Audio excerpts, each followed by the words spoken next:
ओम स्थापकाय च धर्मस्य सर्वधर्मस्वरूपिणे अवतारवरिष्ठाय रामकृष्णाय ते नमः।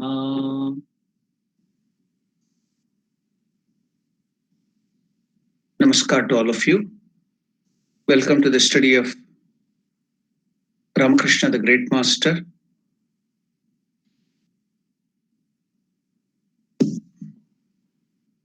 We'll first begin with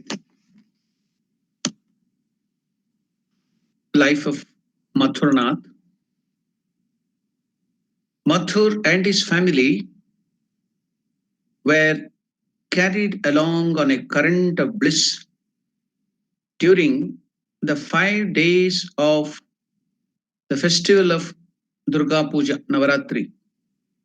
I think now Navaratri is fast approaching. We are all getting ready for the Navaratri Pujas, just like Ganesha Chaturthi and Krishna Janmashtami.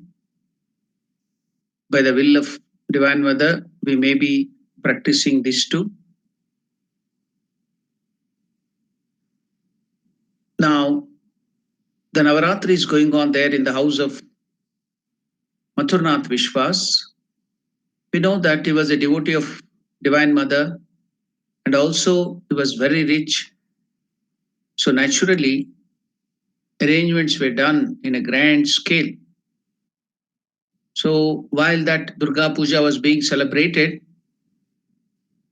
Mathur and his family were carried along on a current of bliss.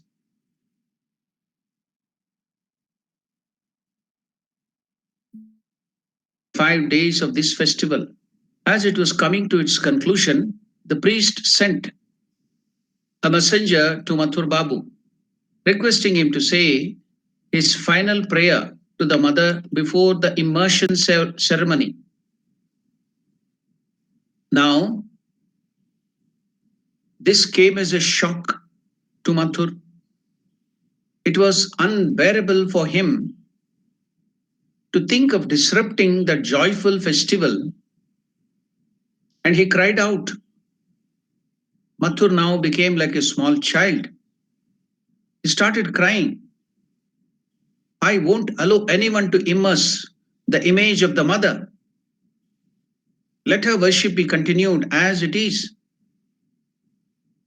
If anyone immerses the image of my mother against my will, it will lead to terrible disaster, even bloodshed. Nobody should even think of immersing mother. My mother should stay with me. She should never go away. So if anybody goes against this and take away my mother and immerse her in water, I don't know what am I going to do. There may be bloodshed. I will not allow anybody to touch my mother, remove my mother from that place. So now, since everyone else was afraid to say anything more to Mathur, now Jagadamba, the wife of Mathur, asks the master to save the situation. Now she came to Ramakrishna and begged her, please save the situation. Now Mathur is in a very angry state. He doesn't want to part with Divine Mother because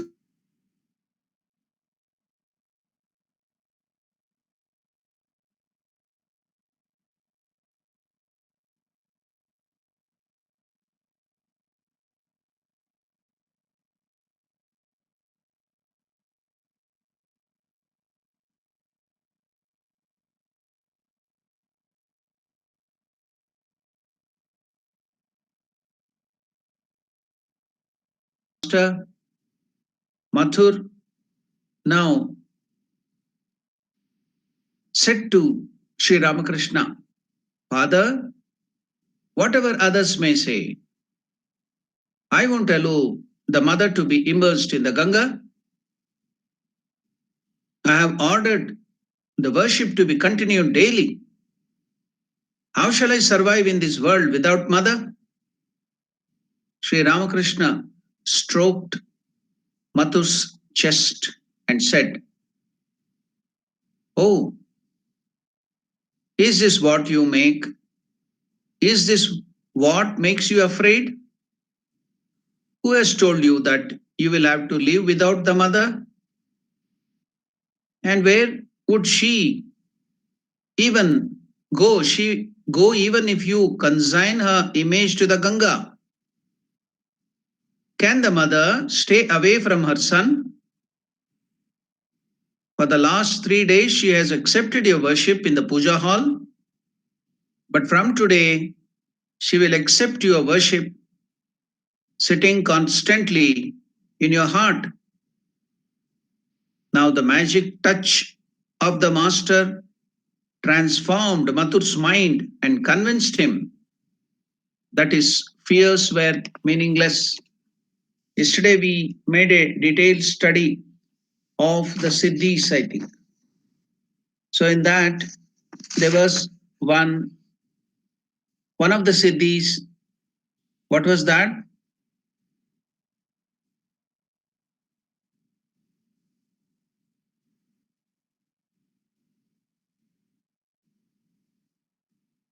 Agna Pratihata Gatihi. The person who has attained that Siddhi, if he tells anything, orders anything, those commands or his words will be unimpeded. Anybody who will be there will follow him. So now we also saw another Siddhi, and what was there?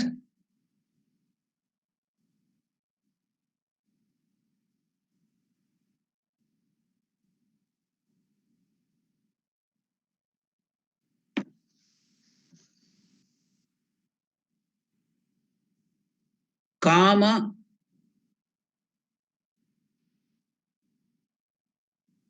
Avasayitva. And what is that?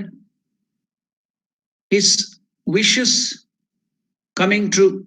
Whatever he wishes will happen. So now Ramakrishna had got that Ashtasiddhis.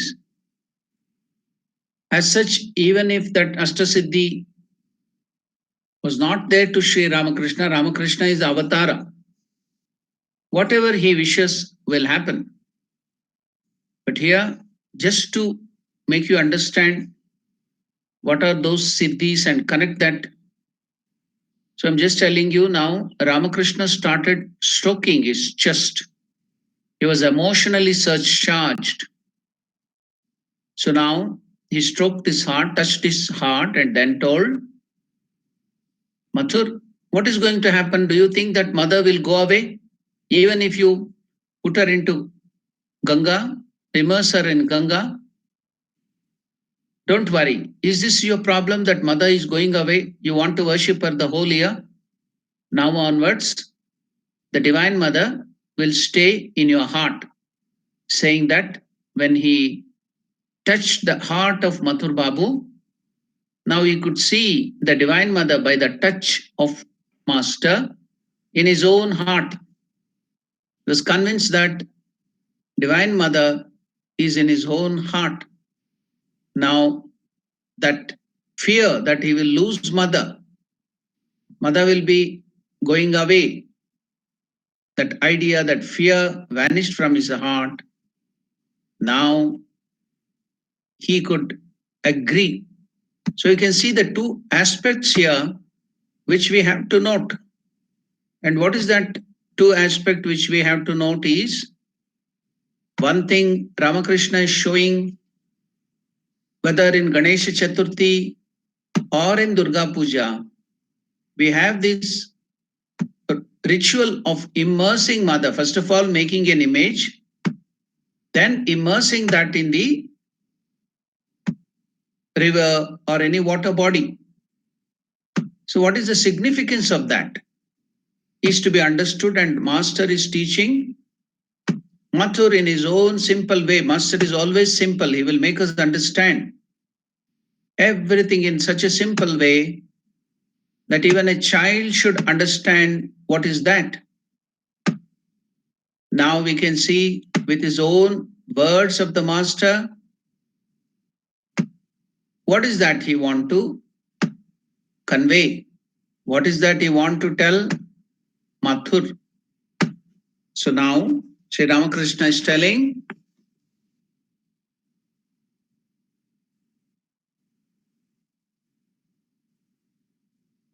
oh, that is what makes you afraid. Who has told you that you will have to live without mother? Where would the Divine Mother go away even if you consign her image to the Ganga? Can the mother stay away from her son? For the last 3 days, she has accepted your worship in the puja hall. but from today she will accept your worship sitting constantly in your heart. So now it is only for us to make it easy that the Lord assumes the different forms, and he has allowed us to worship him through the images, the idol worship. In the Ramanujacharya Sri Vaishnavism, they call this as Archa Avatara. There are so many types of avatara. As we all know, avatara means the Lord coming down to our level. So now the Lord will take this form of idol or image to accept our worship. So he even comes down in the form of the image made out of a metal or a stone or anything, mud. So it is called Archa Avatara. He has come down to our level in the form of that image to receive our Archa. Archa means worship, Archana. So that's why Sri Ramakrishna is showing us that now we should not be in the nursery or first grade or second grade completely all our life. We have to progress forward in spiritual life. So now, when we are children in spiritual life, He has given us an opportunity to worship in the image. We have to bring down the Lord into that image, do the prana pratishtha, worship Him. That's well and good. So we have to progress forward in spiritual life. Then gradually, you have to bring Him to our heart, to your own heart. You should see your presence. God is not somewhere hiding in the clouds or sitting somewhere in the heaven or in Vaikuntha. He is in your own heart, He is Antaryamin. So gradually, with the help of this image worship, idol worship, which the Lord has made available for us to make it easy to approach Him, after that, we have to establish Him in our own heart and start worshipping there. Not only that, we should see Him in our own heart. We should also start seeing in every living being's heart and then worship Him there. That is the true worship. Yes, this image worship and other things are necessary for us to understand the Lord, His presence, His reality, and then we have to see Him in every living being and worship Him. That is the goal of spiritual life. So Ramakrishna is showing Mathur to go to the next stage. What is that? Sri Ramakrishna is telling Mathur, who has told you that you will have to leave without the Divine Mother? Where would she even go if you consign her image to the Ganga? Can the mother stay away from her son? For the last 3 days, she has accepted your worship in the puja hall. But from today, she will accept your worship sitting constantly in your heart. So she will constantly sit in our heart. That is the idea of image worship. That is the idea of immersion. So she has come, the Lord has come from formless aspect, attributeless, taking form, taking attribute for our sake. Now we have to progress forward and see, hello, the Divine Mother or the Lord to take His own real form, the formless and the attributeless.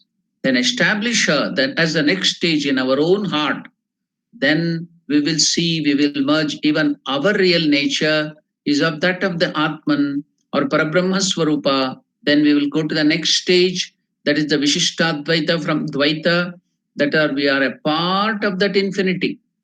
Then finally, the end of spiritual life is you will come to know you are that. There is nothing else. You are that. All of us are that. There is only one and only one Parabrahman or God existing, the Paramatma Swarupa. So we have to move forward in spiritual life. We should not get stuck up, bogged down here itself. So we have to progress, we have to proceed forward. So this incidence shows us what is this immersion of God, making the image worship, the idol worship. So they have a place, but you have to progress forward to reach the highest. So now, after Sri Ramakrishna touched him, you know that it is one of the siddhis, but Sri Ramakrishna had that power even by speaking or telling something. or just by the touch, he could transform people. Their idea, their mind could be transformed. So that is what now you can see the magic touch of the master transformed Madhu's mind and again and made him convinced him that his fears were meaningless. He became very happy and the immersion ceremony was performed. Seeing Sri Ramakrishna in Samadhi many times, Mathur became eager to know more about this mysterious phenomenon because he doesn't know anything about yoga, he doesn't know anything about this phenomenon of Samadhi, ecstasy, Bhava Samadhi, so many other things. So when Ramakrishna used to be going to Samadhi so many times, now that desire in the heart of Mathur started coming up. He too wanted to know more about it. So now Mathur became eager to know more about this mysterious phenomena. He knew very well that the master had the power to transmit samadhi to others. So one day he asked to experience it himself.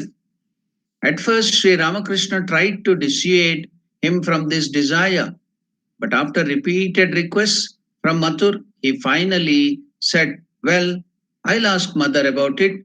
She will do as she thinks best." Though Sri Ramakrishna warned him, don't desire for that. It's better now you are serving me. That itself is more than enough. That is the highest. You are getting the highest thing. Why do you want to get all this samadhi and other things? You cannot digest it. You are not yet ready for that. You have come for a different purpose and you are serving that purpose. Do not aspire for this. He told him in many ways, but he is not ready to hear. He doesn't want to hear all those things. So now Ramakrishna told, okay, let me talk to mother. Well, I'll ask mother about it. She will do as she thinks best. A few days later, Mathurnath experienced Bhava Samadhi, a state in which the mind is neither in the absolute plane nor in the relative plane. Now, while at his home in Calcutta, Sri Ramakrishna described what happened next. Now, Mathurnath started getting that ecstasies. He started going to this Bhava Samadhi, he started experiencing it. Now, he was in trouble. He was not ready for that. Ramakrishna had warned him, do not aspire for that. You have a different purpose. Everyone has come to this world for a different purpose. So don't force me to give that. Now, he started getting that experience after much persuasion to Sri Ramakrishna. A few days later, Mathur started experiencing Bhava Samadhi, a state in which the mind is neither in the absolute plane nor in the relative plane, while at his home in Calcutta. Now, Sri Ramakrishna described what happened next. Mathur sent for me very urgently. When I went there, I found him altogether a changed man. He wasn't the same person. Whenever he spoke of God, he shed floods of tears. His eyes were red from weeping, and his heart was pounding. When he saw me, he fell down and clasped my feet. Father, Father, he said, I admit, I'm beaten, I'm beaten. I've been in this state for past 3 or 4 days. I can't apply my mind to the worldly affairs. I can't think of my house, my children, my wife, or anything, family, property. My mind is constantly immersed in God. I can't apply my mind to worldly affairs. However hard I try, everything is going wrong. Please take back that ecstasy you gave me. I don't want your ecstasy. Please take back your ecstasy. I don't want it. Please take back. Then Sri Ramakrishna started asking him, Mathur, but you begged me for that ecstasy. I said, I know, I did. I said to you, do not force me to give you that. You are not ready. You are not fit for that. But you forced me to do that. And now enjoy the ecstasy. Why are you telling to take me back? Take it back. But you begged me for that ecstasy. And it is indeed a blissful state. But what's the use of this bliss? when all my worldly affairs are going to pieces. This ecstasy of yours, Father, it only suits you. The rest of us don't really want it. Please take it back. Then Sri Ramakrishna laughed and just rubbed Mathur's chest with his hand, and he was himself again.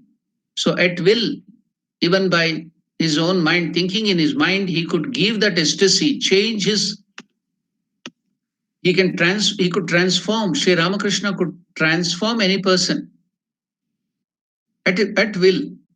And now you can see that just by the touch, he stroked his heart and Mathurnath came back to normalcy. So now we should go through this again. Ramakrishna told him many times we are not ready. We just go and pray and beg.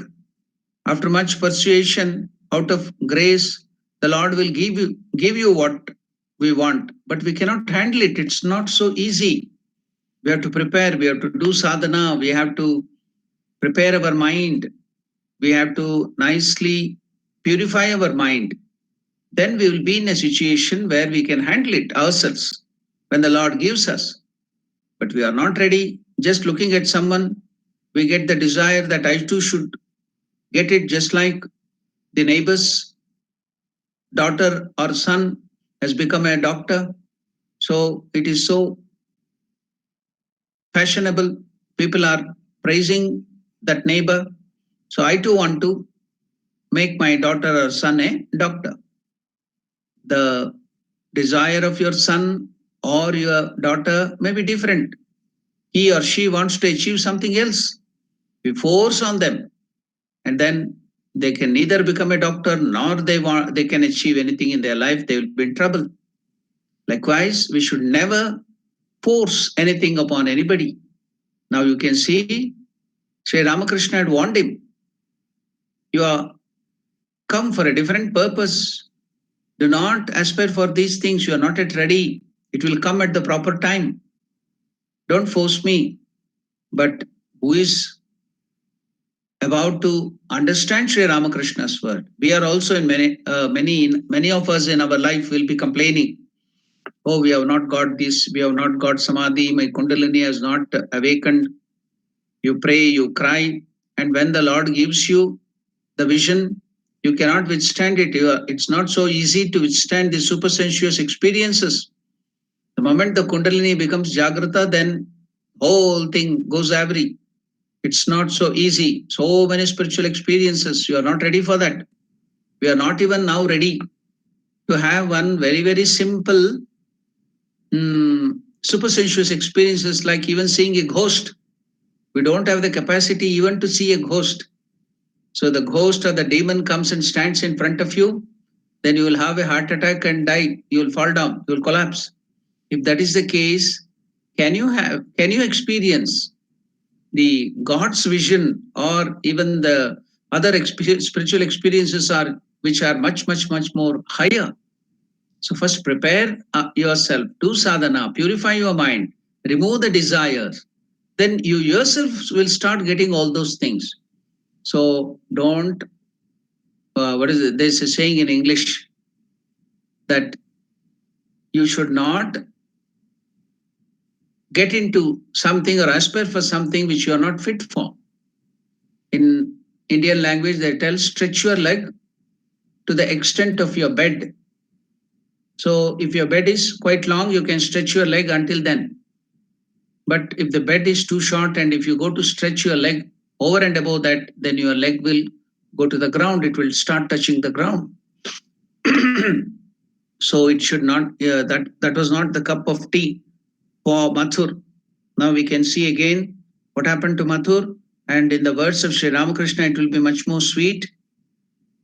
So Mathur was not the same person. Whenever he spoke of God, he shed floods of tears. His eyes were red from weeping, and his heart was pounding. When he saw me, he fell down and clasped my feet.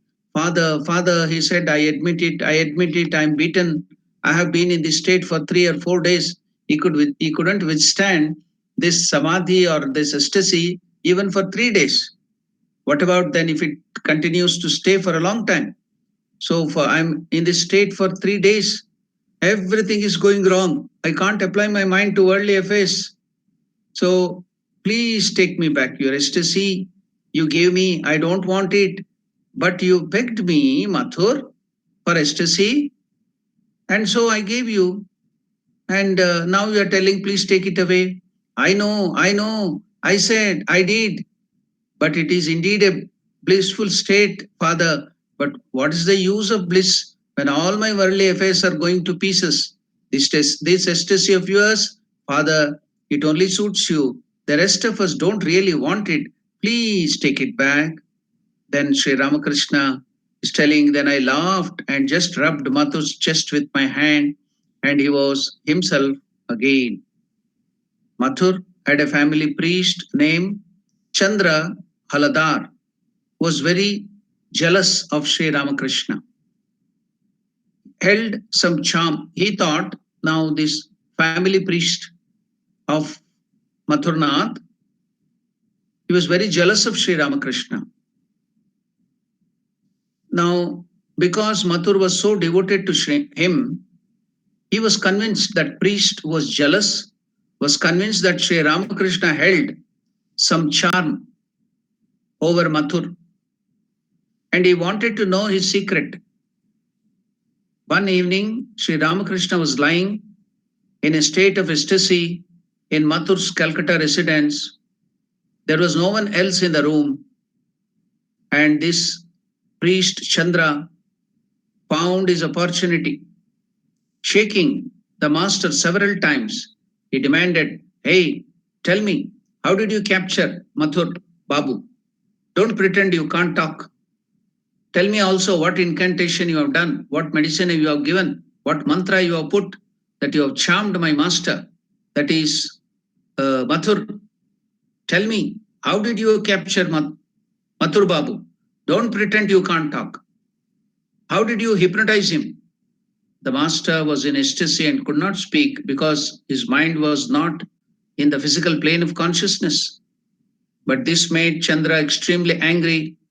He was so jealous. So you won't tell me, you scoundrel? He cried, kicking the master 3 times. He left the room in disgust. Sri Ramakrishna said nothing about this incident to Mathur at that time. Later, Chandra was dismissed for some other reason from the post of the priest. And one day, in the course of conversation, Sri Ramakrishna told Mathur what Chandra had done to him. Mathur became furious and said, Father, if I had known that then itself, I would have cut off his head, I would have killed him. Then Ramakrishna told, that is why I didn't tell you. I didn't want that you should do that. Now you can see the compassion of the avatara. Though he was kicked by that person, priest, he was jealous, he was very bad. But you can see now the avatar of this age, earlier you can see the avatar of the age would punish the wicked. As Lord Krishna tells, what is that Lord Krishna telling in Bhagavad Gita? Yada yada hi dharmasya glanir bhavati bharata abhyuttanam adharmasya tadatmanam sajamyaham paritranaya sadhunam vinashaya cha dushkatam. So paritranaya sadhunam. What is paritranaya sadhunam? To protect the good, righteous. Vinashaya cha dushkatam. To kill, to destroy the unrighteous, the bad people, the wicked guys. So that would be the goal of the Lord coming, taking the form and protecting the good and killing the bad. But now, in this Kali Yuga, or now in this Iron Age, where most of the people are wicked, every one of us are having equally the share of demoniacal character in us and also the godly character. Good nature and unrighteous things are mixed up in us. So if the Lord, with that motto of protecting the righteous and destroying the unrighteous, if he starts doing that, most of us will be eliminated from this earth. So this Kali Yuga has been given an opportunity to give an opportunity for all the unrighteous and other people who are just come from the animal kingdom to come up in life to grow up. That's why the opportunity has been given. That's why you see so much of problem everywhere. That's why you see so much of bad things everywhere, because the Lord has given out of his compassion an opportunity for everybody, the wicked, the bad, and everything, the weak, to come up in life, to progress in spiritual life, to progress in evolution. So now the motto of the avatara, the great avatar of Sri Ramakrishna here, is not punishing the wicked. It's not eliminating or killing the wicked, not vinashaya dushkritam, but rather the avatar Purusha is transforming the wicked. Parivartanaya dushkritam. So it is parivartana, transformation from the wicked. Only the wickedness is killed. The wickedness and unrighteousness is eliminated, but the person himself is not eliminated. Now you can see the intense compassion of the Lord. Now he is not going to kill even the wicked. He's so compassionate that he wants even the wicked to get transformed and come up in evolution, stages of evolution, to progress forward in spiritual life. It was just a trice for Sri Ramakrishna to kill that or to destroy that person, Chandra. But he didn't even mention it to Mathur. He kept it a secret that he had kicked him.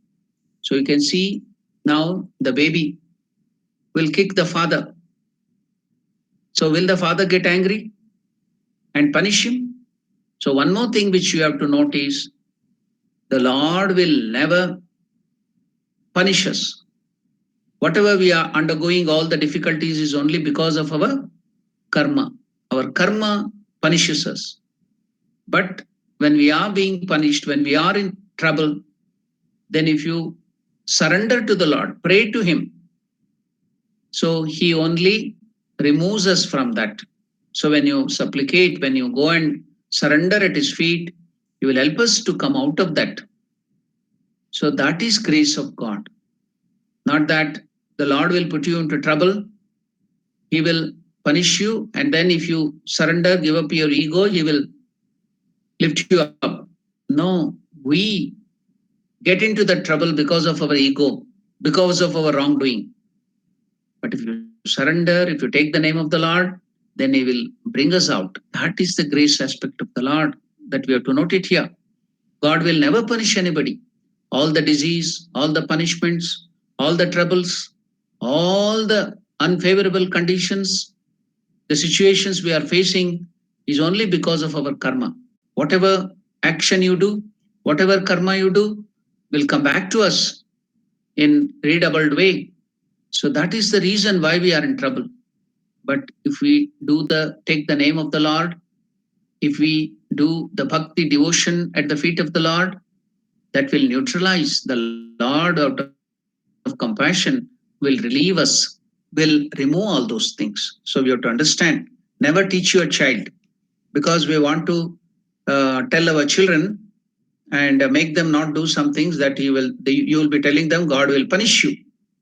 And the children will really believe when you elders, the parents teach them that God is going to punish you. And they will start fearing God. You should never approach God with fear.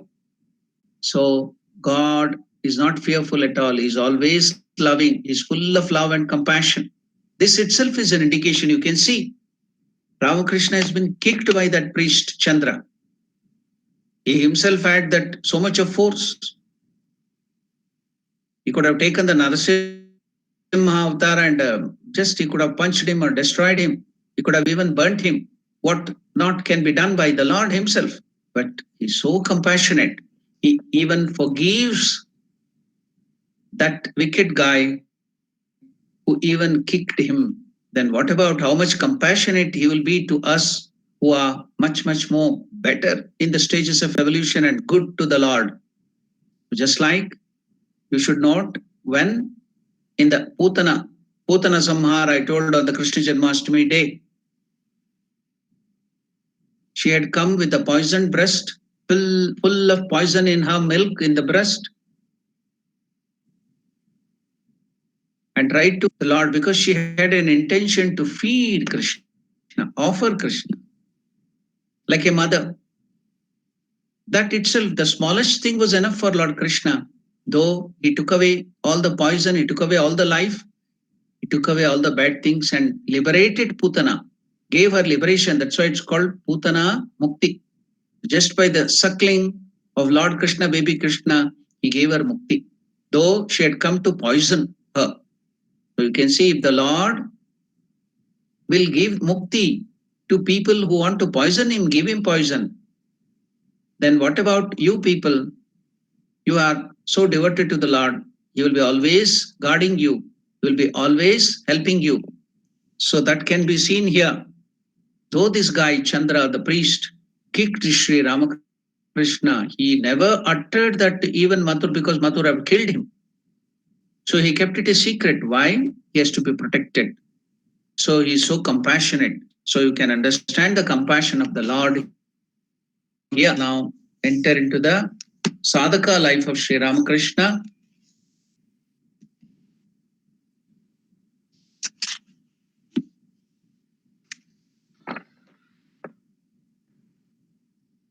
We have seen so many different aspects of spiritual life of Sri Ramakrishna, like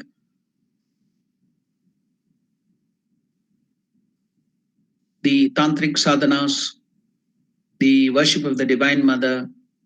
Now we are entering into another aspect of Sri Ramakrishna's sadhana, spiritual practices, because we have to note, we have to see what are spiritual practices, what are the different type, how can a devotee approach God in so many ways. Infinite are the ways.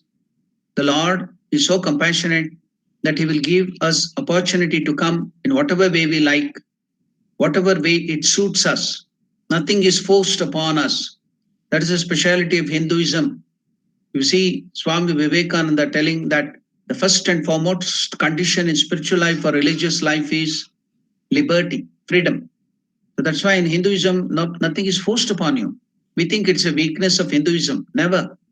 In other religions, they will be forced to go to the church. In other religion, you'll be forced to go to the masjid or other places, and you have to worship as they tell. You have not been given the freedom at all. You do not understand what is the value of Hinduism. If only when it is taken away, you will come to know what is the value of Hinduism, how much freedom was given, how much compassion has been shown. So now, innumerable of the ways the Lord Himself in Bhagavad Gita, He promises, Ye yatha mam prapatyante tam sataiva bhajamyaham. In whatever way the devotee approaches me, I will fulfill his desire. I will come of the Lord. The Lord is so compassionate. He has given us so many opportunities. Now you can see Ramakrishna entering into another way, another spiritual practice whereby you can have a different relationship with God. We have seen the Madhura Bhava, we have seen the Dasya Bhava, just like Ramakrishna taking up the servant attitude, servitude to the Lord, just like Hanuman. Then he did the Madhura Bhava, then he got the vision of Mother Sita, Mother Radha, and also Krishna. Now, another spiritual practice is now being done by Sri Ramakrishna. We will enter Dakshineshwar, all of us will come now here, see, observe everything, the life of Sri Ramakrishna in this manner. Now, what is that sadhana Sri Ramakrishna is going to take up? That is the sadhu with matted hair and the master sadhana of Vatsalya Bhava. We know that there are so many bhavas. In Vaishnava scriptures, they tell this as the Pancha Bhava. Pancha means five. So we all have seen about Dasya Bhava, approaching God, taking the relationship of I being the servant and God being the master. Then Sakhya Bhava, approaching the Lord, having the relationship with the God, myself as the friend, and the Lord as my very close friend. That is Sakhya Bhava. Then we have seen the other Bhava, that Apta Bhava, Shanta Bhava, no enmity, no attitude of enmity. In a very peaceful manner, you approach God. That is Shanta Bhava. Then there is Apta Bhava, God as my father, God as my mother. So then there is in the Tantra, we saw that there is Veera Bhava, Then here in Vaishnavism, there is a Madhura Bhava. Now we are going to see Ramakrishna is showing us what is how to establish relationship as a father. You, the spiritual aspirant, will be the father or mother, and the Lord will be the child, your baby child. It may be a girl child, it may be a boy child. So you can imagine, you can establish relationship with the universal God, the infinite God, as your daughter in the form of Mother Parvati or Durga or Mother Kali as your baby, as your child, girl child. Or you can imagine or establish relationship with that infinite Lord as your boy child, son, as Lord Krishna, as baby Ramakrishna, or baby Ganesha, or baby Ramakrishna, or baby Krishna, baby Rama, baby Subramanya, Kartikeya, whatever, however you feel, whatever is your liking, so much freedom is given. So you can choose whatever you want. Enjoy the spiritual life. It should be an enjoyment. Nothing should be done out of fear. That's why Ramakrishna used to always tell, when you approach God, you have to give up lajja. There should be no shame. There should be no fear. So if you have fear, then you cannot approach God. He's your own. He's more nearer to you than your father and mother.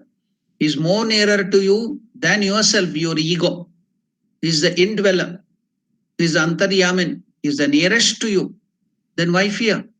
What is there to fear God? So now, this approach, the Vatsalya Bhava. What is Vatsalya? Vatsalya is the love which a parent, a father and mother gives to her child. See, the love of the person, friend to another friend is different. The love or the affection of the wife to the husband is different. Of the son to the father is different. The love of different we can see in that world. But here, that love of the human being, of the father or a mother towards the child is another aspect. So that love is called Vatsalya, parental affection. So establishing this parental affection, see, then there'll be no fear. Then there'll be no other inhibitions at all. Mother Yashoda knew that Lord Krishna was great, Avatara. She could see when Krishna was eating mud on the streets playing. The babies will have that when they are small, they will have the tendency to eat mud. Maybe when there is some deficiency of iron, deficiency of something, some vitamins, the tendency is they go and try to take some mud and eat it. So Krishna was also eating mud. Balarama complained. Mother called him and told, "Why are you eating mud?" She wanted to punish Krishna. Then Krishna told, "No, I didn't take mud." Then open your mouth. I want to test it. He opened his mouth. Then mother could see so many galaxies, earth, sun, planets, everything, stars there in the, she could see the whole universe. But she was mesmerized by that. After some time, forgot everything. My child may be great, but to me, he is my child. I am the mother. I have to look after. I have to treat him. I have to. What will happen to Krishna if I don't give him food? What will happen to my Krishna if I don't give him a bath, clean him? And the ghosts and demons may come and harm him. I have to protect him. So that attitude, the fear is gone. So he's your own. You will treat him. So this approach is very, very beautiful, very, very sweet. The Lord will become your child. Do you have to pay any money to imagine or establish that relationship? Nothing. It's free of cost. And it will not only free of cost, it will give you so much of joy. Then why don't you try it? Establish relationship with your Ishtadevata. In the morning you can have your different attitude. In the noontime you can have a different attitude. In the evening you can have a different attitude like your friend. In the night time you can have a different attitude like your child, putting him onto the bed or the cradle near you and making him to sleep, singing lullaby, putting him to sleep. So like that, it is very, very essential Ramakrishna himself tells that you should establish some relationship with God, then you can progress forward in spiritual life. So now let us see what is this Vatsalya Bhava. Vatsalya means the parental affection, the parental love towards the children. So the sadhu with matted hair, one Ramayat sadhu, had come, and the master sadhana of Vatsalya Bhava. Now, Shardanandaji Maharaj is taking us. Let us all go there to Dakshineshwar with Shardanandaji Maharaj and observe and see what is happening in the spiritual life of Sri Ramakrishna. Sri Yogeshwari, the Bhairavi Brahmani, came to the Kali temple at Dakshineshwar after the noble Rani passed, Rani Rasmani had passed away in the later part of 1861. The master applied himself particularly to the tantric disciplines from that time to 1863. So, how nicely everything has been recorded here. The Avatara Purusha's time, the sadhana, everything, life has been so nicely chronologically recorded. So the master applied himself particularly to the tantric disciplines from this time, that is 1861, latter part of 1861 to 1863. So many sadhanas, the 64 tantras, and in that so many disciplines, hundreds in each. Out of the 64 tantras, in each tantra there will be so many varieties of sadhanas. So Ramakrishna would take only 3 days to finish one sadhana. Like that, hundreds of sadhanas, hundreds of visions he had. Mathur Babu had the rare privilege and blessings of serving the master during these days when Ramakrishna plunged himself into the practice of those disciplines. Before that period, Mathur had become firmly convinced. Mathur had become firmly convinced by repeatedly testing Sri Ramakrishna of his extraordinary love of God. So Mathur was highly educated, he was rich, and he was very intelligent. He could manage almost like a kingdom. He was like a king. So he was not an ordinary superstitious person to believe anything. He tested Sri Ramakrishna thoroughly. And only after he was convinced that Sri Ramakrishna was a God man or Avatara Purusha, he accepted him. So before Mathur, that period, Mathur had become firmly convinced by repeatedly testing Sri Ramakrishna of his extraordinary love of God, his wonderful self-control, and his glowing renunciation and detachment. He had seen everything. In the same way, his experience with the master during this period of tantric sadhana established him in the conviction that the Devi had chosen, his chosen ideal was, Ishtadevata was Divine Mother Kali. So now this Mathur Babu's Ishtadevata was Divine Mother Kali.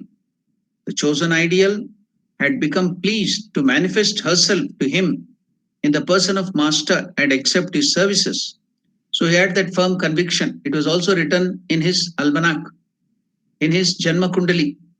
When he was born, the astrologers had made that ready, that almanac is life, everything there. In that, it was stated that his Ishtadevata will take human form and will be always there with him, guarding him and taking him services, his service, his devotion. So it was written in his almanac, Mathur Babu's. Now he is convinced of that. Divine Mother Kali, his Ishtadevata, has taken the human form in the form of Sri Ramakrishna, and she is accepting his service and always protecting him. So he had that conviction because it was also written in his Janma Kundali, that is almanac, and also he is firmly convinced, he himself has seen. He has tested Sri Ramakrishna, his devotion, his renunciation, and everything. So now, before that period, Mathur had become firmly convinced by repeatedly testing him of his extraordinary love of God, his wonderful self control, and his glowing renunciation and detachment. In the same way, his experiences with the Master during this period of Tantra Sadhana established him in the conviction that the Devi, Divine Mother Kali, or Durga, his chosen ideal, had become pleased to manifest herself to him in the person of Sri Ramakrishna and accept his services, and also to protect him in all respects. We have seen how even when Mathur Babu would do some mistakes and get into trouble, how Sri Ramakrishna had to protect him. So, also to protect him in all respects, to accompany him everywhere, to maintain his influence and authority over the estate, and to shower on him honors and recognition at that as the time passed. Now he thought so because during this time Mathur Babu had this conviction and he thought so because he succeeded in whatever he undertook. Whatever Mathur undertook, he succeeded in that. And he felt protecting hand of Divine Mother in the friendly company of Sri Ramakrishna. It was therefore no wonder that Mathur spent unstintingly large sums of money in supplying the articles needed for the master sadhana and in serving God and performing other various deeds according to his wishes. Ramakrishna will now go to the temple there in Baranagar, the Dashamahavidya. He saw that the temple was neglected, it was not there, the deities were not getting proper services, the puja was not being done properly. Immediately he called Mathur and told Mathur, you have to make all arrangements, give money and all the food items for the offerings, to make the food offering to the Dashamahavidyas here in this temple, and a fund has to be created to look after the daily services of the temple. So like that, Ramakrishna would not use that money of Mathur or the Rani Rasmani's money on his selfish things. He would only, wherever he went, he would ask Mathur to look after the temple, to look after some people, to give the money to the poor people, to serve the needy, to serve the diseased people. So Ramakrishna used to encourage him to do all those good works. He would not use it personally on himself. That is to be noted here. Now, likewise, he was guiding him, and now Mathur Babu was spending the money without, we should also note he was a stingy man, kanjus. He was not so easily spending money. But when Ramakrishna would tell, no hesitation at all, unstintingly, large sum of money in supplying the articles needed for master sadhana and in serving God and performing other virtuous deeds according to wish of Sri Ramakrishna. As the manifestation of spiritual power of master increased day by day through the tantric practices, Mathur, who had taken refuge at his holy feet, also found his ardor, courage, and strength correspondingly increasing. His experience at this time was exactly that of a devotee who, moved by a faith that God's grace and protection are on him, feels an influx of extraordinary strength and enthusiasm in his heart. But worldly minded, as Mathur was, with a predominance of rajas, we all know that nature, tamas, rajas, and sattva. So Mathur Babu had this predominance of rajas. So naturally, when he had this protection of master, so what was his feeling?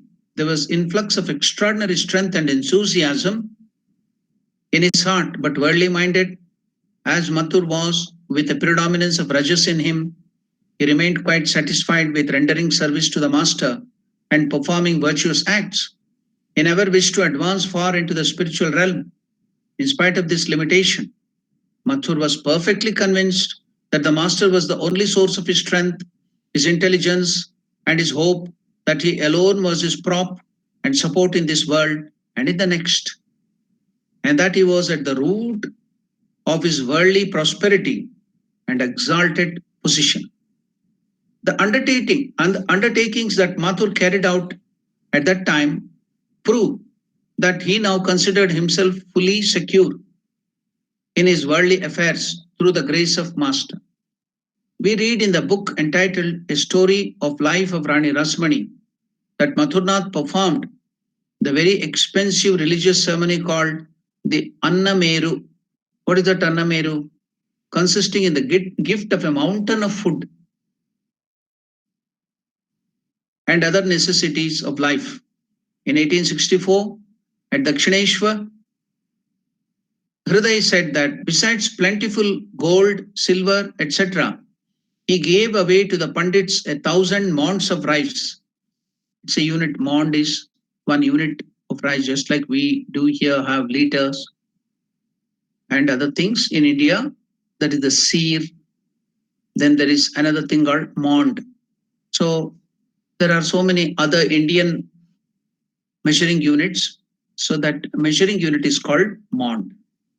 So here Hriday said that besides plentiful gold, silver, etc., Mathur gave away to the Pandits 1,000 mounds of rice and an equal amount of sesame, that is the seed, the mustard seed, and appointed Sahachari, the well-known songstress, to sing the glory of God, and Rajanarayan to sing the songs of Chandi, thus converting the Kali temple into a festival ground for some time. Hriday said further that the Mathur saw the master enter repeatedly into ecstasy, listening to the highly devotional songs rendered by those singers. In fact, he took the varying degrees of the master's appreciation, reaction to be the measure of their talents, and accordingly gave them as reward precious shawls, silks, and hundreds of rupees on that basis. Attracted by the humility and the other virtues of Padmalochan, the then principal court pandit of Maharaja of Bardwan. So there was that princely state called Vardhamana. So that Vardhamana of Sanskrit has become Bardwan in Bengal because Vakara in Bengali becomes Bokara. So if it is Vishwanatha in Bengali, it becomes Vishwanath. So Vakara becomes Bakara, and also sometimes Bakara becomes Vakara. So many other changes are there. So here, Vardhamana. Vardhamana means progress. So has become Bardwan. Just like Varahanagara. Varaha is the avatara of Lord Vishnu. In Bengali, it becomes Varahanagar. And that getting into the mouth of the village people, it has become Baronagar. Baronagar has come from Varahanagara of Sanskrit, coming down to Baronagar. Then it has become Varahanagar to Baronagar. Just like Jayarama Vati. Jaya Rama Vati. That Vati became Boti, then it has now become Jairam Bati. So the original Sanskrit name is Jaya Rama Vati. So that has become Jairam Bati. So Vakar becoming like that here. Bardwan or Bardhaman, it is Vardhamana in Sanskrit. So now here, that princely state Pandit was Padmalochana. So a great Pandit was there. He was a well-learned scholar. Not only that, he was a scholar. He was also a great sadhaka, spiritual aspirant, attracted by the humility and the other virtues of this Padmalochana. So Padmalochana becomes in Bengali Poddolochan. Poddolochan. Padmalochana, the then principal court Pandit of Maharaja of Bardwan. The master had gone to see him sometimes before the gift of the mountain of food, Meru, Anna Meru, and was made by Mathur. We were told by the master that Mathur had a great desire to have the famous scholar brought to the meeting of the Pandits convened at the time of that religious ceremony and make him gifts, accept gifts. Knowing that the Pandit was greatly devoted to Sri Ramakrishna, Mathur sent him an invitation through Hriday. But Padmalochan could not accept at that time the respectful invitation of Mathur. We have narrated in detail the story of Padmalochan elsewhere. The master became attracted towards the disciplines of the Vaishnava doctrines. So, Vaishnava, how did this term Vaishnava come? It has come from the word Vishnu. The followers of Vishnu are called Vaishnavas. The follower of Shiva is called Shaiva. The follower of Divine Mother Shakti is called Shakta. The followers of Ganapati are called Ganapatya. The followers of Surya are called Saura. So like that here, the followers of Vishnu are called Vaishnavas. So now the master became attracted towards the disciplines of the Vaishnava doctrine. After he had finished the Tantric ones are Shakta, the followers of Shakti, Divine Mother, God as divine. If you think God as Mother, that is Shakti worship or Divine Mother.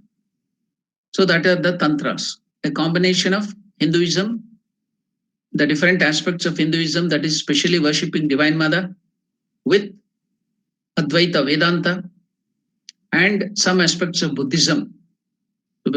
Buddhism was very prevalent. So some aspects of Buddhism, then Vedanta, especially Advaita Vedanta, and Shaiva aspect, and Shakti. All combined together, it is called Tantras. Because of the influence of Buddhism, so many changes were done, even in Buddhism and also Hinduism. So that aspect of good aspect of Buddhism, then Advaita Vedanta, then Shaiva, Shakta, the Divine Mother, everything combined together, that new scripture is called Tantra. So Tantra is a combination of all these things. You can find Advaita Vedanta, you can find Bhakti, you can find Shakta principles there, Shaiva principles there, and also you can find Buddhism. So everything there. So it's called Tantra, Tantric ones. So Ramakrishna was attracted towards the discipline of the Vaishnava doctrines after he had finished the Tantric ones. We find, as a result of our inquiries, some obvious reasons leading to that. First, the devout Bhairavi Brahmani was not only expert in Tantras, the 64 Tantras, she was not only expert in that, was also expert in the disciplines of Pancha Bhavas, the Vaishnava scriptures, that is the 5 different attitudes, the spiritual moods. The 5 spiritual moods are called Pancha Bhava, spoken of in the Vaishnava scriptures, and spent long periods of time in mastering one or other of them. We have mentioned before that she fed the master in the same affectionate spiritual attitude in which Yashoda used to feed her boy Gopala. Therefore, it is not improbable that she encouraged the master to undertake the disciplines of the Vaishnava scriptures. Secondly, it was but natural for the master, born as he was in a Vaishnava family. We should know that his father, Shuddharam Chattopadhyaya, was a devotee of Raghuvira. So, Raghuvira, Ramachandra. So, it was a Vaishnava family, though they were worshipping Shitala Devi, Divine Mother. Then also they were worshipping Baneshwar Shiva. It was also our great Kshudaram had gone on walk from Kamarpukur, thousands of kilometers to Ramasetu, Rameshwaram, and brought the linga there, from there. And now you can see that also that linga in Shivalinga in Kamarpukur, in the ancestral house, there it is still worshipped. So he had gone to Kashi, he had gone to Rameshwaram, he used to worship Lord Shiva with Bilvapatra. We all know that. Though he was a follower of Vishnu, that is Vaishnava, they were not fanatically about it. So they used to worship Shiva also, Divine Mother also. But majorly in a prominent way, they were worshippers of Vishnu. This freedom was there in Hinduism. Everywhere you can see this beautiful combination. They are not fanatical. So only now, due to some modern influences, we can see some of the groups becoming fanatical. That idea is not there in Hinduism at all. Swami Vivekananda challenges show in any of our original scriptures like Vedas, Bhagavad Gita, and other things, the fanatical attitude.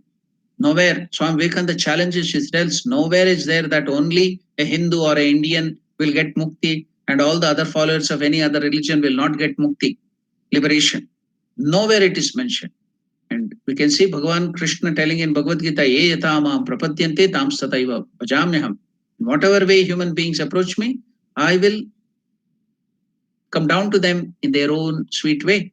So there is no question of fanaticism and the idea of destruction of other religion, destruction of other human beings is not at all there in our scriptures. It's so liberal and so vast and so beautiful. It can only become the universal scripture, our Sanatana Dharma. It has that beautiful aspects. So that is to be noted here. So you can see in the family of Kshudiram that he was a deep Vaishnava, he loved Vishnu, but he never neglected Lord Shiva, Divine Mother. He had the same respect and treated them. So now, Vaishnava doctrines, the Ramakrishna also was attracted to follow the Vaishnava doctrines after the Tantric ones. We find as a result of our inquiries some obvious reasons leading to that. First, the devout Bhairavi Brahmani was an expert in the discipline of the Panchabhavas, the five spiritual modes spoken of in the Vaishnava scriptures, and spent long periods of time in mastering one or other form, others of them. We have mentioned before that she fed the master in the same affectionate spiritual attitude in which Yashoda used to feed her boy Gopala. Therefore, it is not impossible that she encouraged the master to undertake the disciplines of the Vaishnava scriptures. Secondly, it was but natural for the master, born as he was in the Vaishnava family, to have love for the disciplines and spiritual moods of the Vaishnavas. We had great opportunities of cultivating reverence for those sadhanas had, which were prevalent at and around Kamarpukur. The third and most important of those reasons, however, was that there was in the master an extraordinary blend of the nature of both man and woman. So there was a blend in Master Sri Ramakrishna. The third and the most important of those reasons, however, was that there was in the master an extraordinary blend of the nature of both man and woman. Under the influence of one of them, he appeared to be the best of austere, valorous men, fearless like a lion, who could not rest satisfied without probing everything to the very bottom. Under the influence of the other, he became possessed of a wonderful feminine nature, tender yet severe, applying himself to seeing and weighing things and persons in the world through his own heart. He became, by nature, deeply attracted to or detached from certain things and could bear with ease endless troubles when the heart responded. But unlike ordinary people, he could do nothing when it did not do so. Now we have to note in the Viveka Chudamani, Shankaracharya, in the second or the third and the fourth verses, he tells that Pumstvam tato viprata jantunam narajanma durlabam atah pumswam tato viprata. There he uses the word pumstvam. What is that pumstvam? Just pumsa means man or male. You can take that as. But pumstvam means just like the nature, the quality of a man, manliness. So it is very, very rare to have those things. So now many people confuse that Shankaracharya is telling about the dominance of man or putting down women. They take it wrongly. That's not so. Here, that's why the word pumstvam, the manly nature, is required for Vedantic studies. And what is that manly nature? So you can easily understand that in the life of Sri Ramakrishna. So a woman with a woman body also can have the manly nature, the qualities used for going forward in spiritual life. So how did that blend of man and woman were so nicely there in Sri Ramakrishna? The qualities, it is not the body, external body, or by birth being a man or woman. It is a quality of the heart, it is a quality of the intellect and the this thing. So now we shall watch that and come to understand what is this pumstvam, what is this the female attitude. So now going forward, we'll see that there was in Master Ramakrishna an extraordinary blend of the nature of both man and woman, Pumstvam, and also the womanly qualities. Everyone it will be there, but it is dormant sometimes. Some nature, some will be very prominent. That's all. In us too, in everybody, it will be there. So, under the influence of one of them, so now suppose he had that, why he has to take up Vedantic sadhana, is to take up that Veera Bhava, he has to take up that another sadhana. So, how would that Pumstvam be helped there? The manly nature. It is not manly body, but it is manly nature that you have to note. What is that? So, he, under the influence of one of them, that is the Pumswam, he appeared to be the best of austere, valorous men, fearless like a lion, who would not rest satisfied without probing everything to the very bottom. Now, that is the Pumswam, the manly nature. Now, how could he use the nature of a woman?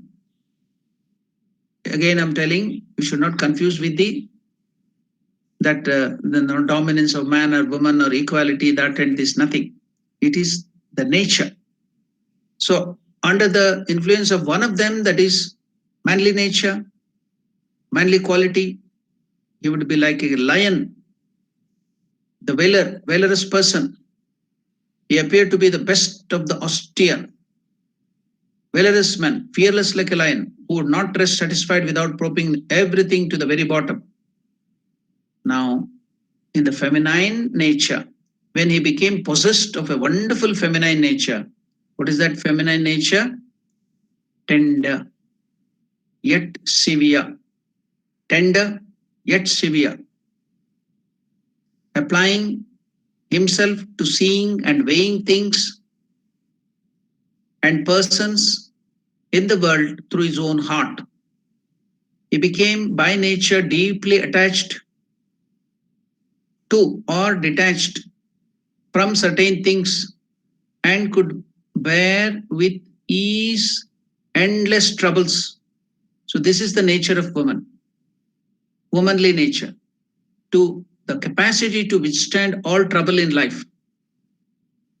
So, that has been told. Ramakrishna had that wonderful nature, the womanly nature, where he could bear with ease endless troubles when the heart responded. But unlike ordinary people, he could do nothing when it did not do so.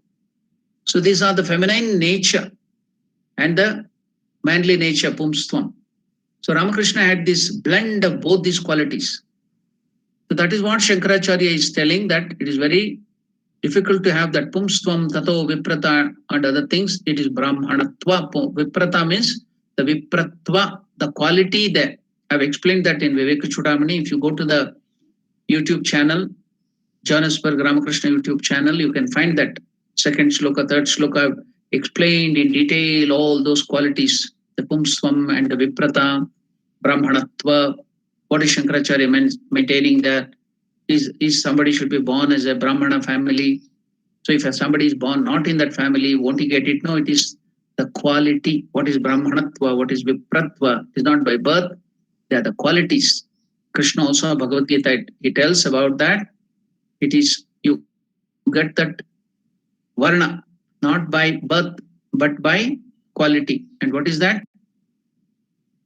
Guna karma vibhaga, it is called. Guna means you are born with some nature, internal nature, you have that nature. And the work you do, karma, decides the varna. It is not by birth.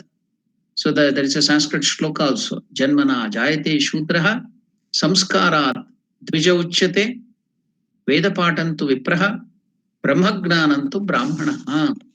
That is the aspect we have to take care. It is all the nature. It is the work I do which makes me, gets me that position. It's not by birth. By birth also, you may get some of the qualities, but that is not complete. It is also by the work and the nature you do is important. So now Ramakrishna had this blend of both manly and womanly qualities, and how and all we have explained and seen it, and how we would use to put that to use also has been seen. Now we will see how Sri Ramakrishna took up this Vatsalya Bhava. During the first 4 years of master spiritual practices, when he did not accept any external help, he undertook the disciplines of the modes of Shanta Bhava. What is that Shanta Bhava? Peacefulness. No attitude of enmity towards God. So there is also one attitude, Bhava. We are talking that is not usually encouraged. What is that? Attitude of hatred, intense hatred towards God. Hiranyakashipu, Ravana, Kamsa, they all had that and attained death, mukti at the feet of the Lord due to hatred, intense hatred. So that is also there, but that is not encouraged in the sadhana life. Nobody is asked to entertain that. So opposite of that, no enmity is Shanta Bhava. So no Vairatva, Shanta Bhava. So peaceful attitude, peacefulness. And Dasya Bhava, servitude. And sometimes also of Sakhya Bhava, comradeship, friendship with Lord, like that of Sri Dhama, then like that of Arjuna. Sudhama is Sri Dhama. Sudhama and other friends of Krishna at Vraja. So during Krishna stay in Vrindavan, he had so many chums, he had so many pals. Krishna had so many best friends. And one of the best and the most best friend of Krishna in Vrindavan was born with Sri Ramakrishna as Swami Brahmananda. So that's why Divine Mother gave him a vision in which she bought a baby and placed on the lap of Sri Ramakrishna, telling that he will be your son. Ramakrishna was very much afraid. How is that, mother? I can't have a son. I am maintaining the attitude of the motherly nature towards you. How can I marry and have children? I can't. I don't have that mood at all. I have that filial relationship with you always as a child. So I can't do that. How can I have a son? Then Divine Mother had to explain it to him, telling that no, it is not in the worldly sense. He will be your spiritual son, Manasa Putra. So then after some days, after that vision, he saw that person, that boy coming there. He was wonderstruck. Oh, mother had shown me that he will come. And who was that person? His name? Because Divine Mother had shown him that the best friend of Sri Krishna in Vrindavan, the best friend of Krishna, playmate, will come as your spiritual son. So that was Swami Brahmananda, later on who became Brahmananda. And to the surprise of Sri Ramakrishna, when that boy came, he asked him, what's your name? He told Rakhal Chandra Ghosh. What is meant by Rakhala? Rakhala means the cowherd, friend of Sri Krishna. And he was also named in the same fashion, Rakhal Chandra. Rakhala means the cowherd boy, the friend of Lord Krishna. Krishna was also a Rakhala. So all the other friends who were grazing the cows and playing with the cows and taking the cows, they were all called Rakhalas. Krishna was also a Rakhala. So now this person, the Rakhala, this thing, Brahmananda, his earlier name was Rakhal Chandra Ghosh. Rakhala means the cowherd friend of Sri Krishna. His name was also corresponding to that. So now he came as the Manasuputra. He was one of the best friend of Sri Krishna, who came as Swami Brahmananda, whom Swami Vivekananda used to call him as the spiritual dynamo. So Ramakrishna and the other friends, now that attitude here, like Sudama, while he was having this attitude of friendship, comradeship, what is that? Sakhya Bhava, Sakha, Sakhi. So like Sudama, like Arjuna and other friends of Krishna at Vraja, and attained success in all of them. The reader perhaps remembers that the master had recourse to Dasya Bhava, like that of Hanuman, and passed some time in the mood of Mahavira. Mahavira is Lord Hanuman, to whom Ramachandra was as dear as life, and that he had the vision of Mother Sita, Janaka's daughter Janaki, who suffered misery all her life.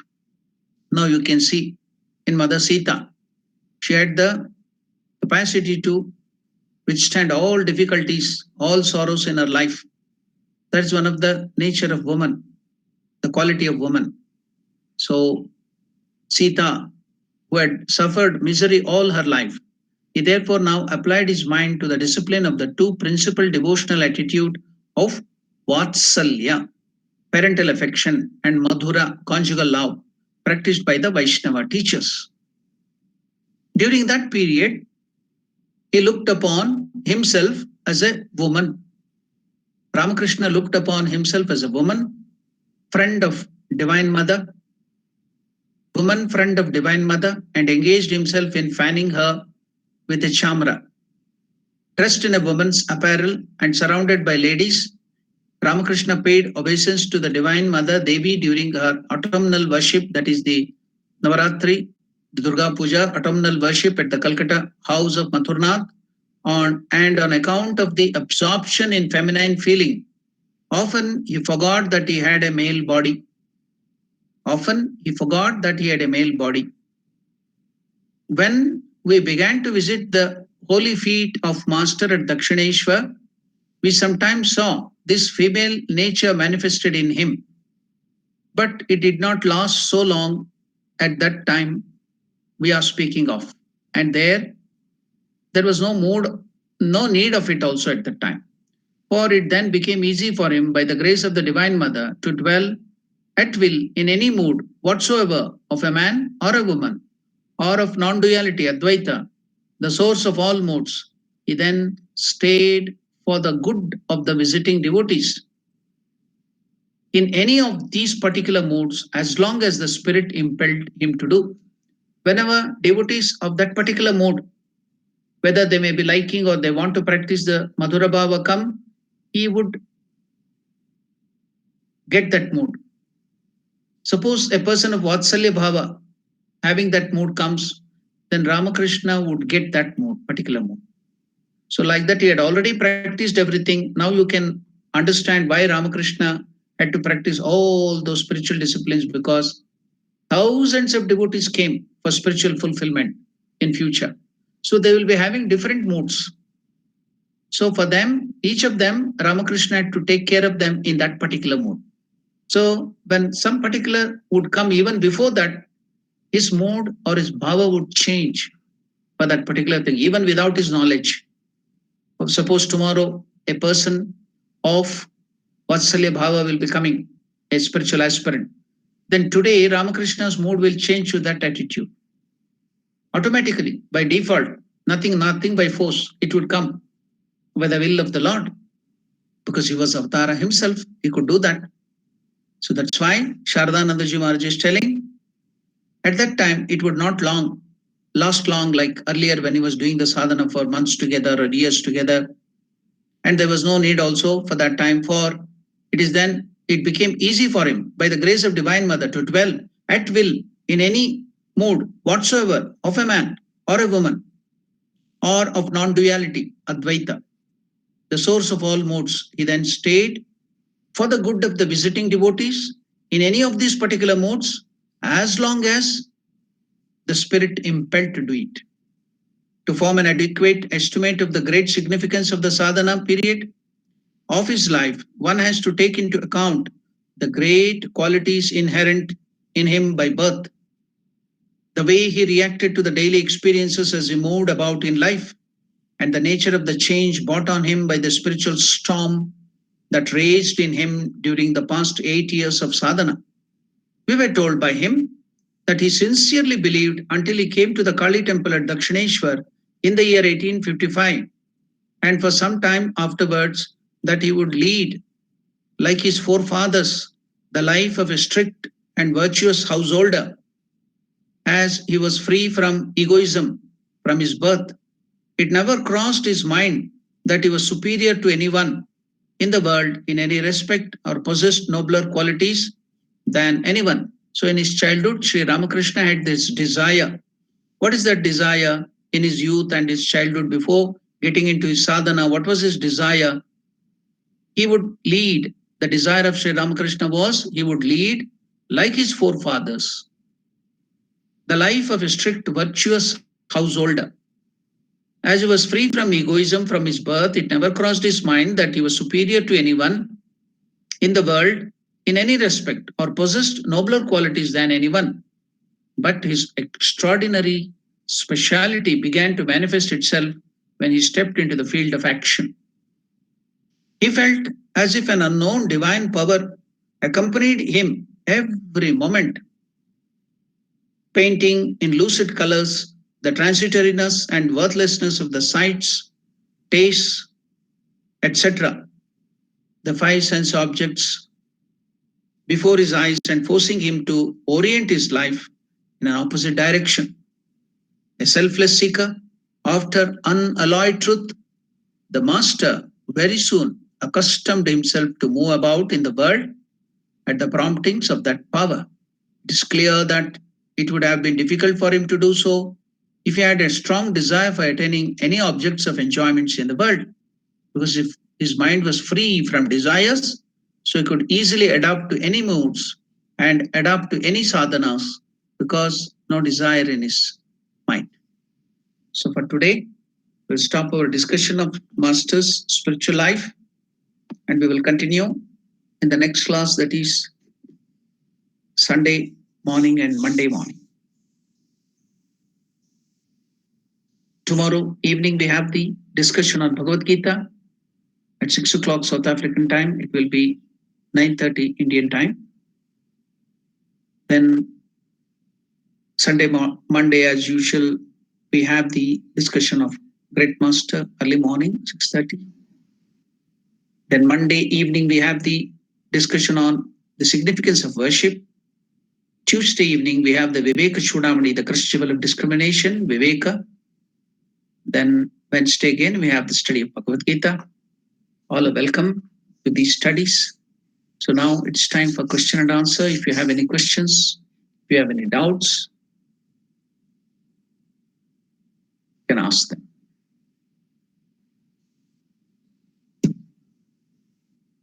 If you have any questions, if you have any doubts, you can ask.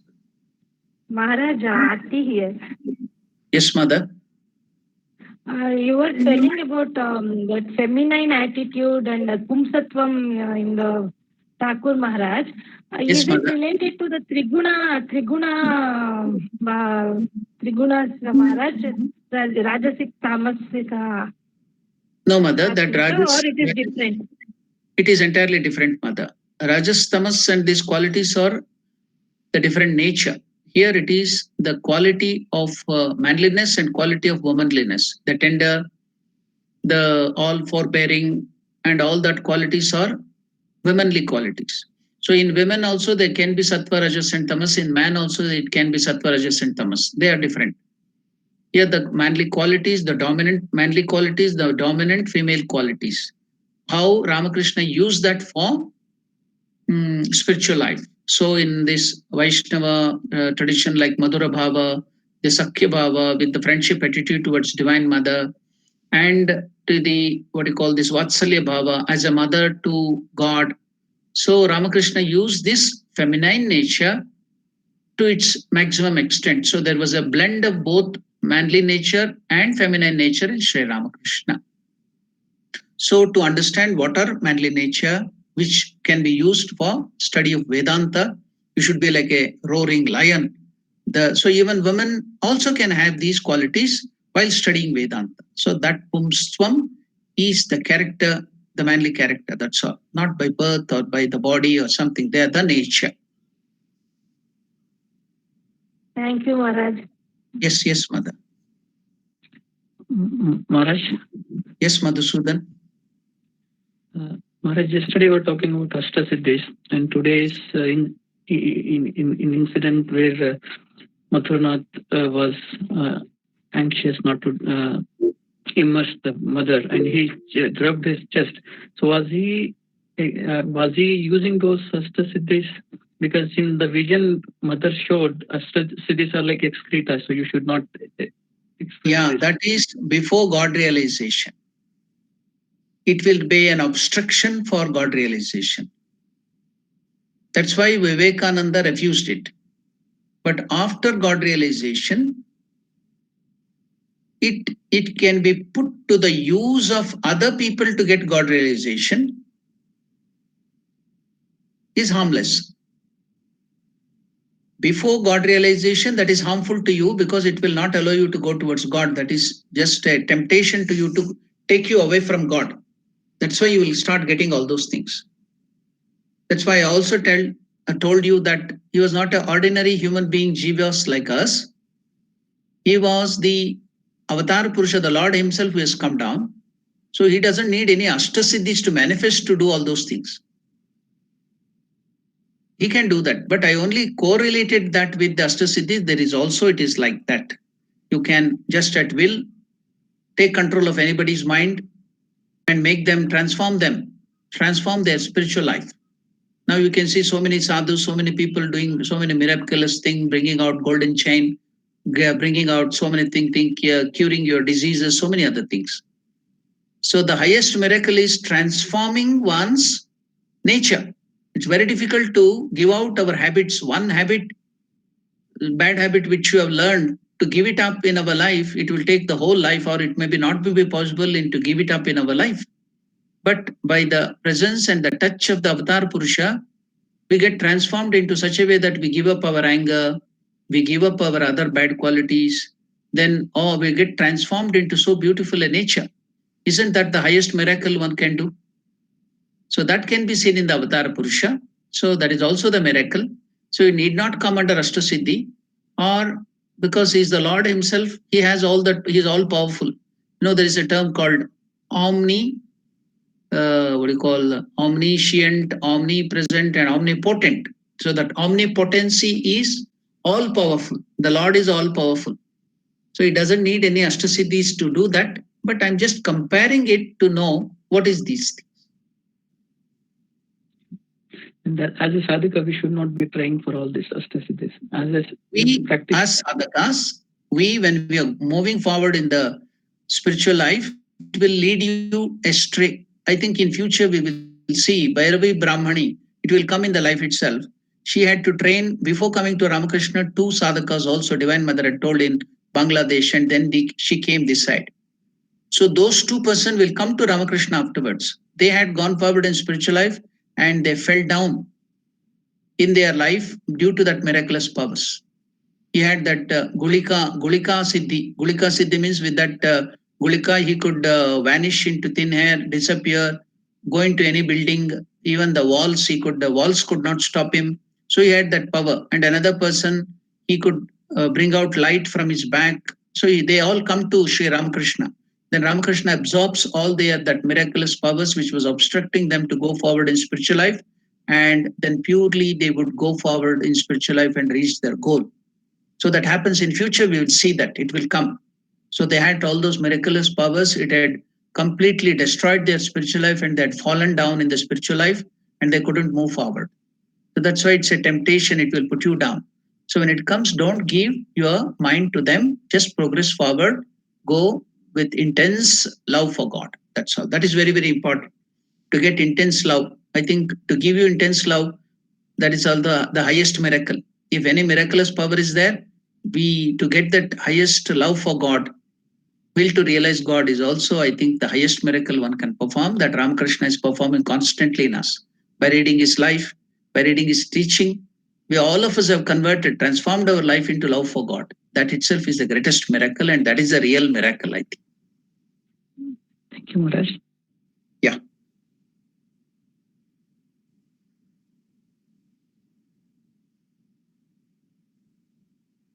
Any other question? Any other doubts? Om Namo Narayana Maharaj. Om Namo Narayana. Please tell Naresh. Yes, Maharaj. I see that in the relationship with Mathurnath and Sri Ramakrishna, there is a combination between Master showering him with God's grace, and then there's a combination of through Mathurnath's selflessness. that he's Yeah. earned the grace of the Lord. It's quite Yeah. interesting to see the different levels of God's grace coming through. Mm. It would be nice if throughout the course Maharaj is able to show us how to differentiate between God's grace and compassion through our own punya. Yeah. Definitely. Definitely. Suppose if that is just punya, that which we are done some good things, so God is giving, then that becomes business. I do this, so He gave this. So God, that this thing doesn't have any reason for that. Lord's grace is so pure; He is always showering grace on us. Suppose I do some sadhana and then God showers grace on me. That is pure business. So there is no cause and effect relationship here at all. God is always merciful and always showering His blessings and grace on everybody without any inhibition. But what is the sadhana? How is sadhana connected? When we do sadhana, we open ourselves to that grace. That's all. So God is always pouring grace on us. So the best way of understanding that is Ramakrishna gives the example of the boatman. So the boatman, he's simply sleeping in the boat. The grace of God in the form of the wind will be always blowing on that boatman and the boat. He has to make the effort of opening the sail if he wants his boat to move. But God's grace in the form of that wind will be flowing or blowing on everybody, irrespective of that boatman or the boat, big or small or rich or poor. Everybody it will be blowing. God is all merciful. He's showering grace on everybody, no partiality. But what is that connected to sadhana? Sadhana is nothing but you are opening up the sail. You are removing your ego. Ego is the main obstacle. Ego is the main, our pride and ego, that egotism, durahankara, is the one which is obstructing us from getting the grace of God. Another example given by Ramakrishna is the mound of ego is in our heart. Mound means, it is just like a mountain or a heap. So if God's grace in the form of water falls on the mound, it will flow away. It will not get collected because the ego is there in our heart. Even though God wants to pour His grace on us, He is merciful. The ego in our heart, which is in the form of that mound, the water when it falls, it will flow away, grace of God.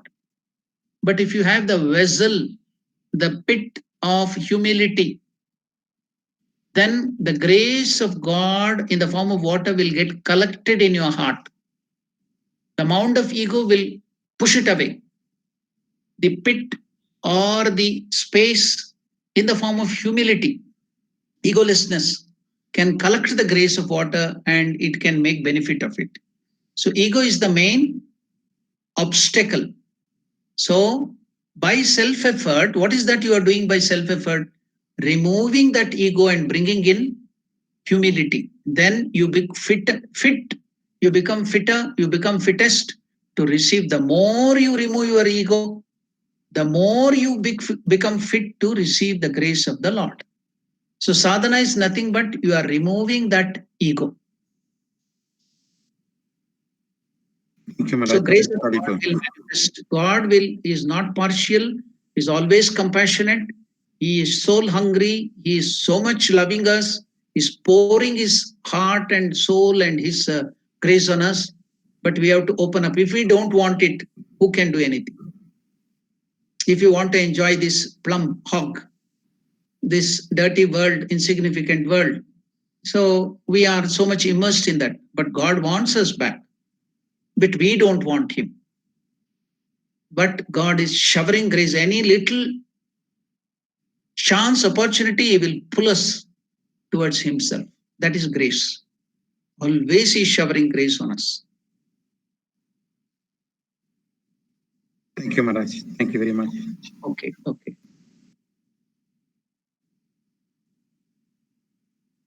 And I also told you that very, very important thing, children should teach. The parents should teach the children, and also we should also teach it to our subconscious mind, God will never punish us. God will never harm us. Can he harm himself? Can he harm his own children? God never punishes us. We wrongly teach our children, if you do this, God will punish you, and create fear. You should never have fear towards God. God is very our own. So God only, it is due to our bad karmas, the bad things we do, that causes all the problems and punishment. But only if you take recourse to God, if you pray to God, he will lift you from that quagmire. So again, it is grace and love of God. Due to our karma, now you tell, how did coronavirus come?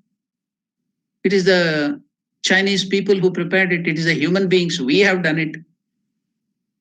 It is we wantonly disturbing the whole nature, killing the nature, putting the oil, so much of consumerism. We are disturbing the nature. So our karma has bought this. It is not God who has bought it. If God has created this wonderful, so beautiful universe, so beautiful thing, the rain at the proper time, the winter at the proper time, the summer heat at the proper time, food, rain, everything he has created, so many good things. So God has provided for the needy, not for the greedy. Even if there is 10 times more population than what it is now, God can easily feed and do everything. But what can we do to our greed and ego? So that's why all these problems are being faced. If we now supplicate, if we fall at his feet, he will remove. If you pray to him, he will remove grace out of grace. God never punishes. That you should always bear in your mind. God never punishes anybody. It is our karma. We should take up the responsibility. Whatever karma we have done, we are facing it. Pray to God and he will remove it. That is grace. Yeah, any more question? Any more doubts?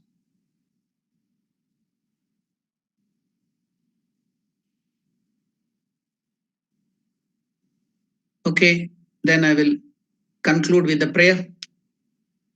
Om Priyatam Pundarikakshaha Sarvayagneshwaro Harihi Tasmin Tushte Jagat Tushtam Prenite Prenitam Jagat Harihi Om Tat Sat Shri Ramakrishna Arpanamastu